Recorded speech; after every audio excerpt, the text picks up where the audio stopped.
Bethany, let's switch gears. We want to talk about another story that you have out there, Tesla and Elon Musk. Obviously, SolarCity, the company that was brought in, a company that he held before, was the biggest shareholder in, was the chairman, that he brought in several years ago. And what's happened?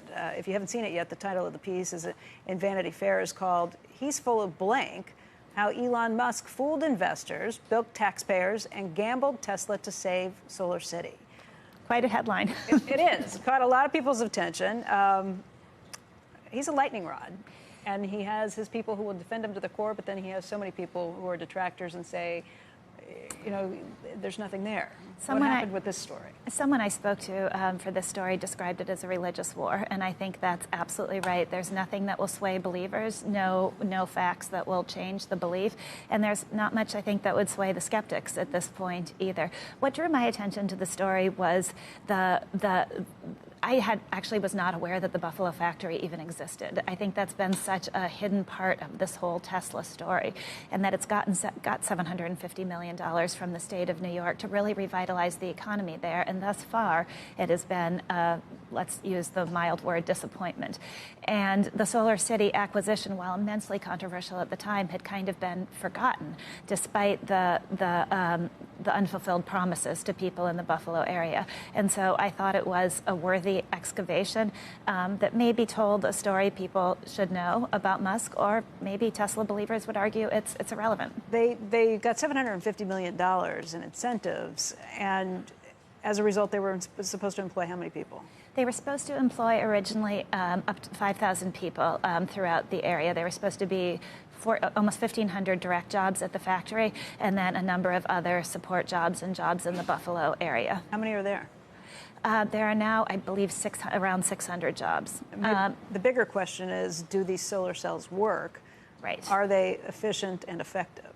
Right. And there are some details that have come out in one of the lawsuits against Tesla over the acquisition, alleging that they knew even at the time that the products being produced in the Buffalo plant, that the products being produced by SolarCity were not what they were cracked up to be, that they weren't these miracle best-in-class products. That in some cases it was costing 20% more than just the average. It was actually costing more. And you'll recall that Musk made a big deal out of the solar roof, this really extraordinarily ambitious, game-changing product, when he was trying to convince Tesla shareholders, that they should indeed acquire SolarCity.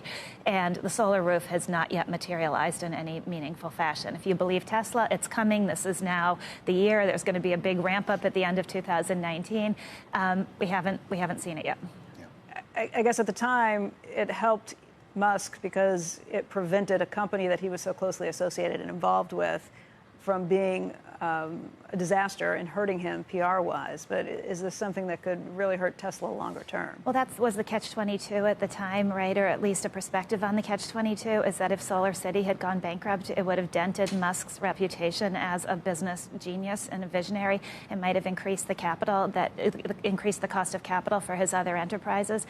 Yet by acquiring it, he put this thorn into the midst of Tesla. And there are several ways in which it could hurt Tesla going forward. One is the outstanding lawsuit.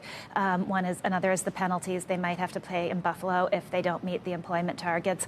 And a third is the SolarCity debt and what happens with $3 billion when they acquired. The narrative is so beautiful. I mean, the roofs were so nice. They look really pretty in the pictures. Really pretty in the. I mean, Andrew, he loved that thing. And then the sun goes right into your car.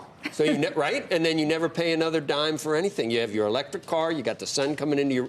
I mean, if you just take it at face value, it's tough not to go. That's even better than Mars. It's an incredibly compelling narrative. Right. Yeah. But if it's not, I mean, I would hope that there's something to the narrative, right? Well, I'm sure there is something to the narrative. Whether the whole picture is as it is laid out, I think is. I mean, then you don't even need coal to power the power plant where you're getting for the grid for your Tesla. You're getting everything. And it saves the planet to build. Right. It's just like so. And then if you got Beyond Meat. Right. If you're having that delivered by someone on a bicycle, I mean, it's just... Carbon footprint? It's just nice to see corporate governance at Tesla's. Who would possibly want to raise questions about this? And your email and Twitter account is for the Musketeers that are watching right now? Oh, man. I made a full screen for it. Is that okay if I show it? No. Bethany? No. I'm just going to laugh and keep my mouth shut. Yeah. Bethany, Yeah. thank you.